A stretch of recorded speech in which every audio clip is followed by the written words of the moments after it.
Hey, Pokedad fan club, it's me, Pokedad, and we're going to go back over Zygarde EX, Regirock, and Carbink Break. I know we've already done a deck profile showing this off, but I've made a few tweaks. I'm not going to spend a lot of time on this, but I am going to do a few battle videos for you and some videos coming up. So let's just take a look at the deck again real briefly. So we got Zygarde EX, he's our main attacker. That has 190 HP fighting type. For 1 energy does Lands Pulse, does 20 damage, and then if there's a stadium card in play does 20 more. So if we have a fighting stadium, we can hit EXs for 60. We have strong energy, that becomes 80 for 1 energy, so pretty strong first attack. Second attack is only going to actually net us an additional 20 damage, assuming we have the stadium in play. But it will heal Zygarde 30 damage. And then Land's Wrath, if we can get 3 energies on, which isn't too hard because of Carbink Break, we can do 100. And usually we can have 2 strong energies, so that's 140. Fighting Stadium brings it to 160. And then we can do the Regirocks, which can give us 180. So we can take 1-hit KOs with Zygarde. Relatively easy, actually. So anyway, that's our main attacker. We also do play the Carbink. We play 2 of the Carbinks with Safeguard. Now, Safeguard is just going to help us kind of fend off EX attacks at the beginning of the game. It does have an attack Power Gem, does 40 damage for 2 energies of fighting and a colorless. But even this attack could be pretty powerful if you have a fighting stadium. That bumps it up to 60, strong energy 80. So we could hit 80 to 100 even with Carbink, which is pretty good.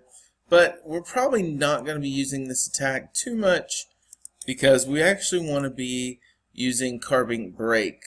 Carbink Break only adds 20 more damage to the HP. I should say 20 more HP there. But Diamond Gift does only 20 damage, but then you can take 2 energies from your discard pile and put them onto your fighting Pokemon. So that's how we charge up Zygarde very, very quickly once we get the Carbink Break in play. So that's pretty much what we want to do, is use Carbink Break to charge up Zygarde. One other thing is we should show the other Carbink. We play one of these. It's only 80 HP and it has a different attack, but it has the ability Energy Keeper. So basic energy attached to your basic Pokemon can't be discarded by the effects of your opponent's attacks, abilities, or trainer cards. I don't know how much that actually helps us in this because we use so much special energy, but we play one of, why not? And then also, it is a card that I could see being played in other decks as a tech, so I think that's pretty cool. But for the most part, we want to be using the Safeguard one. We do use Regirock, and it is possible that we could use Carbink to get a Regirock charged up if we were in really, really need of it. But the biggest reason we've got Regirock is we got Regipower, the attacks of your fighting Pokemon, excluding Regirock EX, so it doesn't affect him, do 10 more damage to your opponent's active Pokemon. So if we get both of these out, it can do an extra 20 damage for us. And then his attack Bedrock Press isn't terrible. I mean, it's 100, and then if we do, 2 strong energies, puts it on 140. So we can still do some decent damage with Regirock if we needed to.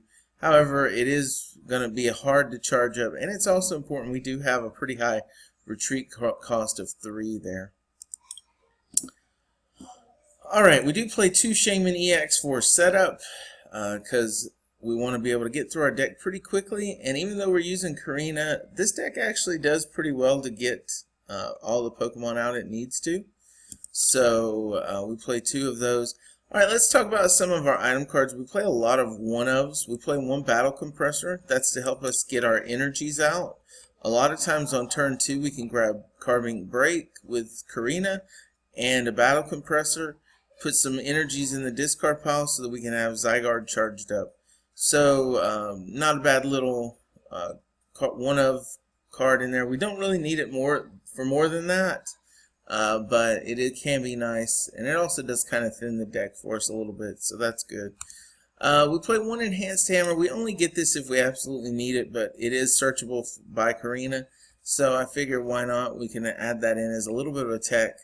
We play one escape rope, and we play one switch, and we play 2 float stones. Okay, and the reason is everything in here has pretty high retreat costs. Zygarde has 3, Regirock has 3, and even Carbink and Carbink Break have 1. But it's nice to not have to use up the energy on them. If we can just attach a float stone, use the attack diamond gift, and then if he survives, then just switch him out with with Zygarde.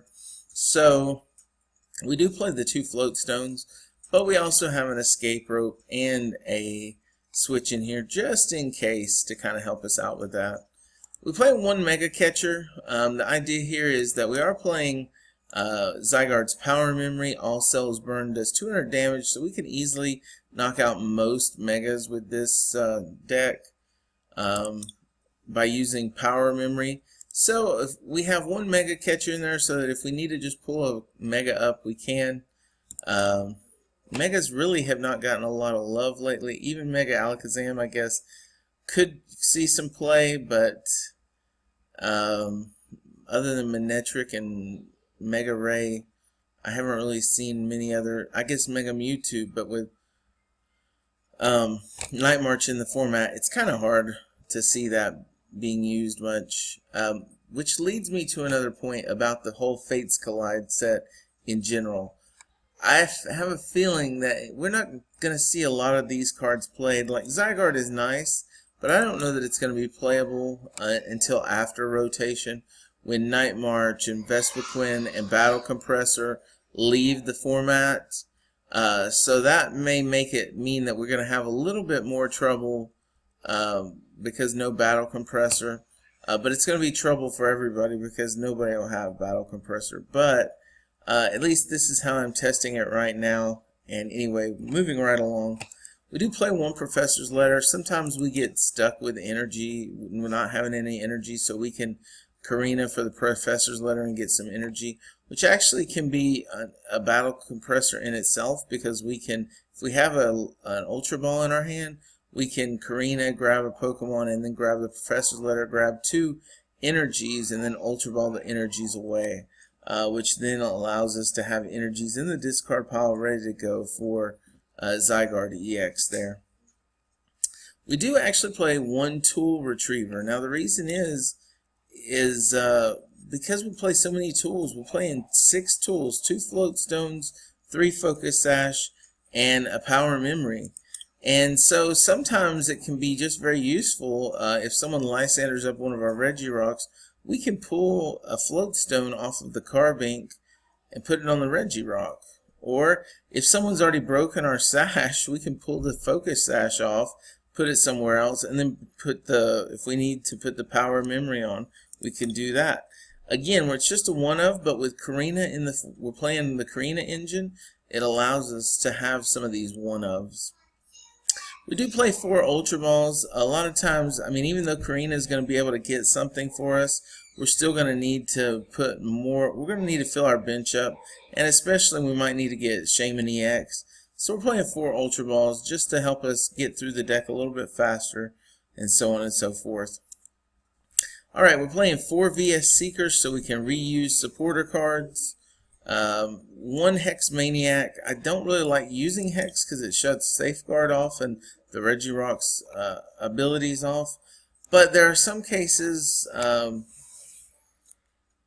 Vileplume or Trevenant Break, where we want to shut an ability off, or even Greninja. It can help us with the Greninja matchup.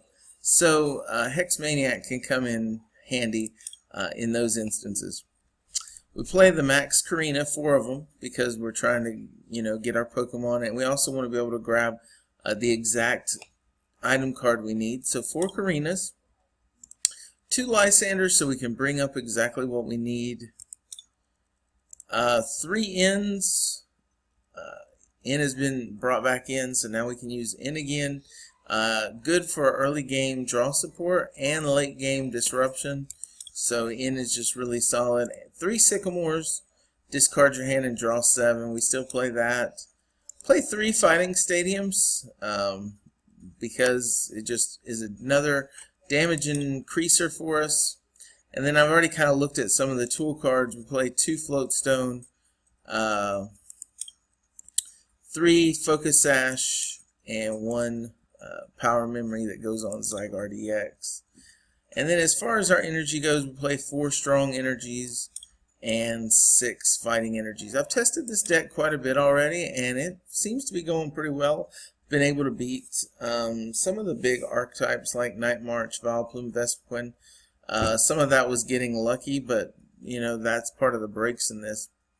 Anyway, guys, I wanted to keep it a little bit shorter today because we've already looked at this deck, but I wanted to show you some of the changes I've made, like the Tool Retriever and putting Floatstones along with switches and you know, the escape rope in here, and so on and so forth. So anyway, guys, hit like for me. If you have any questions, please put those in the comments below. Anything about this deck that you need more explaining on or whatever. And then make sure you hit the subscribe button if you're new to us. We value each and every one of you, and we appreciate you watching our videos. Anyway, until next time, this is Pokedad signing off. We will talk to you later. Bye.